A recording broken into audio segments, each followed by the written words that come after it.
আসসালামু আলাইকুম প্রিয় দর্শক।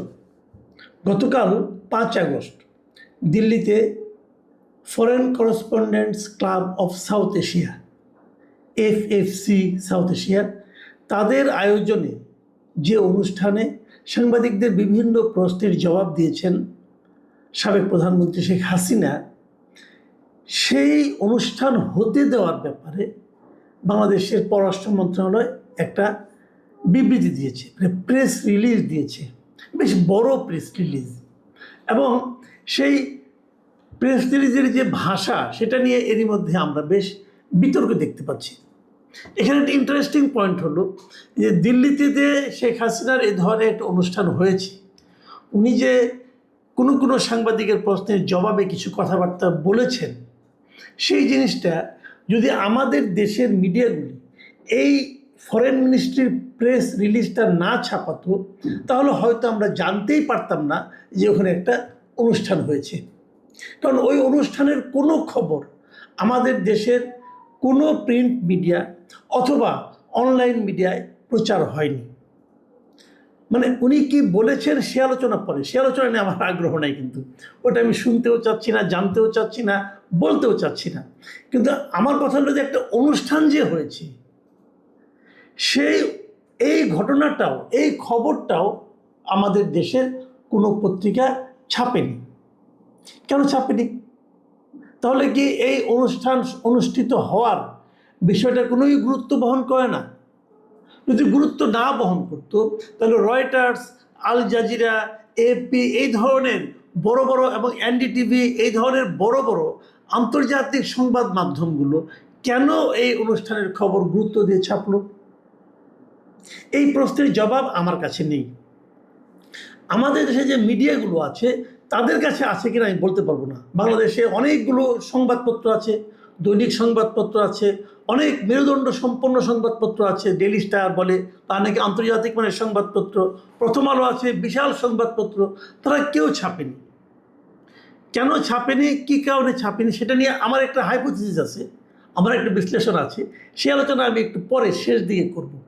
তার আগে বরং আমরা একটু জানতে চাইব যে পররাষ্ট্র মন্ত্রণালয় গতকালকে যে তীব্র প্রতিবাদ জানিয়েছে এই ঘটনার, মানে ঘটনার কোনটা, ওখানে এ ধরনের একটা অনুষ্ঠান হতে দেওয়া, এই ঘটনার তারা যে তীব্র প্রতিবাদ জানিয়েছে, সেই প্রতিবাদের যে ভাষা সেটা নিয়ে আবার দেখলাম যে আমাদের বেশ কিছুজন কূটনৈতিক সাংবাদিক, মানে কূটনৈতিক রিপোর্টার যারা ছিলেন, একসময় এই বিটে কাজ করতেন তারা, এবং বেশ কিছু অবসরপ্রাপ্ত কূটনীতিক, তারাও কিছু কিছু মন্তব্য করেছেন। বলা বাহুল্য এই মন্তব্যগুলো খুব পজিটিভ না। আপনারা যদি নিজেরাও সেই প্রেস লিস্টটা পড়েন, আমি এখানে দিয়ে দিচ্ছি, আপনারা দেখতে পারবেন। যদি সেই প্রেস লিস্টটা, বড় প্রেস লিস্টটা পড়েন, পাবেন আপনি পররাষ্ট্র মন্ত্রণালয়ের ওয়েবসাইটে গেলেও পাবেন। সে এবং ইন্টারেস্টিং আরেকটা দিক হলো, পররাষ্ট্রমন্ত্রীর ওয়েবসাইটে যে দেখা গেছে এই বিবৃতিটা, মানে এই প্রেস রিলিজটা আমি যখন দেখেছি তখন পর্যন্ত 7বার এডিট করা হয়েছে। এরপরে নাকি শুনলাম যে আরও 2-1বার এডিট করা হয়েছে। আর একবার দিয়েছে, পরে ভেবেছে একটু চেঞ্জ করতে হবে, আবার এডিট করে আবার দিয়েছে, এরকমভাবে তারা একাধিকবার চেঞ্জ করেছে। আমি সর্বশেষ যেটা পেয়েছি সেটারও যে ভাষা, আমার কাছে এই ভাষাগুলি কূটনীতি সুলভ ভাষা বলে মনে হয়নি। এ ব্যাপারে একসময় আপনাদের খুব পরিচিত একজন মানে সাংবাদিকের কথা বলি, মিস্টার আনিস আলমগীর, উনি ওনার ফেসবুক পেজে এই পোস্ট নিয়ে, মানে এই নিয়ে, সংবাদ বিবৃতি নিয়ে, মানে প্রেস রিলিজ নিয়ে একটা পোস্ট দিয়েছেন, বেশ বড় পোস্ট। আমি পুরোটা পড়বো না, আমি ওখান থেকে কয়েকটা জায়গা আপনাদেরকে একটু বলতে চাই উনি কী লিখেছেন। উনি এক জায়গায় লিখেছেন যে আমরা প্রায় ভুলে যাই যে একটি দেশের পররাষ্ট্র মন্ত্রণালয় যখন আন্তর্জাতিক সম্প্রদায়ের উদ্দেশ্যে বা প্রতিবেশী দেশের সাথে যোগাযোগের জন্য অফিসিয়াল স্টেটমেন্ট দেয়, তখন সেটির ভাষা হওয়া উচিত অত্যন্ত পরিপক্ক, আইনি ভিত্তিপ্রসূত ও প্রাতিষ্ঠানিক। অথচ এই বিজ্ঞপ্তিতে যে ধরনের শব্দ চয়ন করা হয়েছে, বেশ কয়েকটা শব্দের উল্লেখ করেছেন, তা কূটনৈতিক প্রোটোকল বা ডিপ্লোম্যাটিক ল্যাঙ্গুয়েজের মানের সাথে একেবারেই বেমানান। এটি কোনো রাষ্ট্রীয় দলিলের চেয়ে রাজপথের রাজনৈতিক বক্তৃতার মতো বেশি শোনায়। দেখুন, আমি এটা পড়লাম, পড়ছি এই কারণে যে আমি কিন্তু ওই বিবৃতিটা দেখেছি, এবং ওই বিবৃতি দেখে আমার মনে কিছু প্রশ্ন এসেছে। বাট আমার কাছে মনে হয়েছে যে আনিস আলমগীরের কথাগুলি অত্যন্ত গোছানো, এই গোছানো বলে আমি আপনাদেরকে এগুলো শেয়ার করলাম। এখন তিনি আবার আরেকটা কথা বলেছেন, সেই কথাটা হলো গিয়ে এইটা যে স্বভাবতই প্রশ্ন ওঠে, পররাষ্ট্র মন্ত্রণালয়ের কাজ কি কোনো পলিটিক্যাল প্রেস ক্লাবের মতো বিবৃতি দেওয়া, নাকি আন্তর্জাতিক অঙ্গনে ঠান্ডা মাথায় পেশাদারিত্বের সঙ্গে দেশের স্বার্থ রক্ষা করা। দেখুন, এই প্রেস রিলিজে অনেক কথাই আছে, যেমন এই যে সংবাদ সম্মেলন যে হতে দেওয়া হয়েছে ভারতে, এটাই নাকি বাংলাদেশের সার্বভৌমত্বের উপর আঘাত, এই ধরনের কথাও এই প্রেস রিলিজে বলা হয়েছে। আমার কাছে এগুলো খুব বিস্ময়কর মনে হয়েছে। বিস্ময়কর মনে হচ্ছে এই কারণে, দেখুন, আমাদের দেশ থেকে অনেকটা বিতাড়িত একজন ব্যক্তি অন্য দেশে আশ্রয়ে আছেন, সেখানে বসে যদি উনি কোনো কথা বলেন, তো সেটা আমাদের সার্বভৌমত্বের উপর আঘাত কী করে হবে? এটা আমার কাছে আমার বুঝে আসে না। আমাদের সার্বভৌমত্ব কি এতই ঠুনকো যে উনি ওখানে কি বললেন না বললেন তাতে আমরা আঘাতপ্রাপ্ত হয়ে গেলাম? আমাদের পররাষ্ট্র মন্ত্রণালয়ের পেশাদারিত্ব কি এই পর্যায়ে যে এটা আবার প্রেস রিলিজ দিতে হবে? আপনি যদি মনে করতেন যে এরকম বিষয়টা হয়েছে, তো এটাতে একটা আপনার নোট ভারবাল বলতে একটা কথা আছে, আপনি তাদেরকে ডেকে বলতে পারতেন। তো ডেকে না বলে আপনি যখন প্রেস রিলিজ দিলেন, তখন সেটা কিন্তু সারা দুনিয়া জেনে গেল। সারা দুনিয়া জেনে গেল যে ওদের সঙ্গে আপনার কূটনৈতিক সম্পর্কটা আপনি কোন পর্যায়ে নিতে চাচ্ছেন। এটা কতটুকু ভালো হলো, এটা কিন্তু আমরা বুঝতে পারলাম না। ইন্টারেস্টিং পয়েন্ট হলো, এই প্রেস রিলিজ দেখেই কিন্তু আমাদের দেশের সবগুলো পত্রপত্রিকা নিউজ করেছে, কেউ কেউ করেছে, প্রায় সবাই করেছে। এবং এই নিউজটা পড়েই আমাদের পাঠকরা জানতে পারলো যে দিল্লিতে কিছু একটা ঘটেছে। কিন্তু আমি যারা নাকি এই সমস্ত মিডিয়ার মালিক অথবা মিডিয়া চালান, সেটা টেলিভিশন হোক আর পত্রিকা হোক, তাদের যারা কর্মকর্তা আছেন, তাদের যারা নীতি নির্ধারক আছেন, তাদের কাছে আমার সবিনয় প্রশ্ন, ভাই, আপনাদের কি মনে হয় এই যে আপনারা কতটুকু বললেন, কিভাবে বললেন, কার বরাত দিয়ে বললেন, তার জন্য পাঠকরা বসেছিল? তার জন্য আগ্রহী লোকরা বসেছিল? এর মধ্যে আমি দেখলাম কিছু আওয়ামী ভক্তের কিছু ভিডিও দেখলাম, তারা বলল যে এই শেখ হাসিনা ওখানে কী বলেছেন, প্রশ্ন উত্তরে কী বলেছেন এবং নিজে কী বলেছেন, এই খণ্ড খণ্ড ভিডিওগুলো ওনারা যুক্ত করে দেখিয়েছেন যে প্রায় 44 কোটি লোক ওনারা এই বক্তব্য শুনেছি সারা দুনিয়াতে।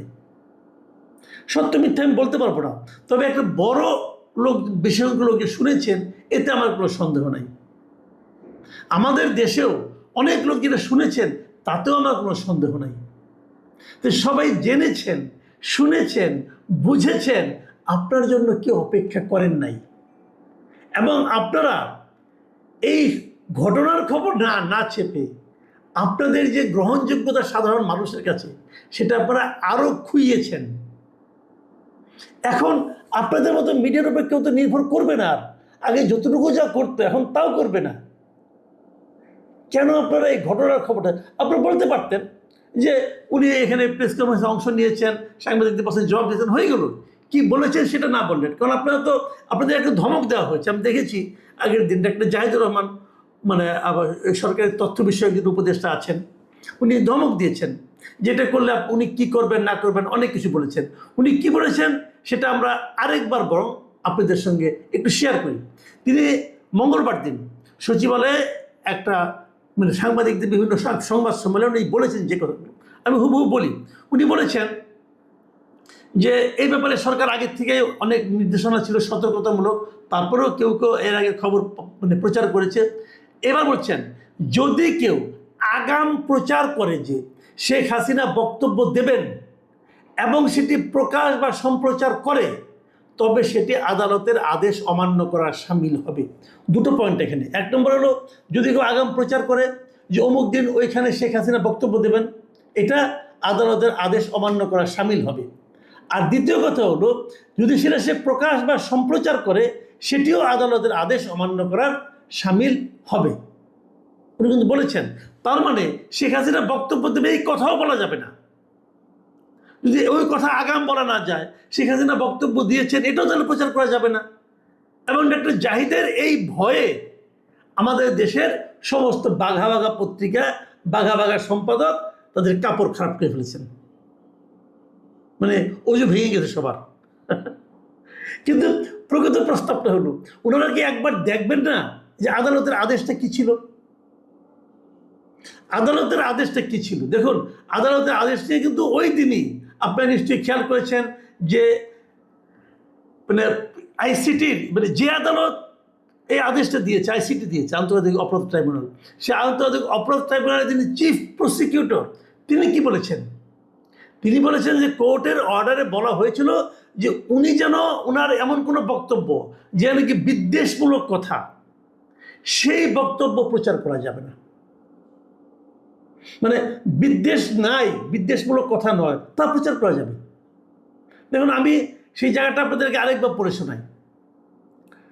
তিনি বলেছেন কোর্টের অর্ডারে বলা ছিল উনি যেন বিদ্বেষমূলক কোনো কথা না বলেন, সেখানে তাকে কিন্তু বক্তব্য দিতে বারণ করা হয় নাই, শুধু বলা হয়েছে বিদ্বেষমূলক বক্তব্য। যদি উনি স্বাভাবিক কথাবার্তা বলেন, ওটার উপর তো কোনো নিষেধাজ্ঞা নেই।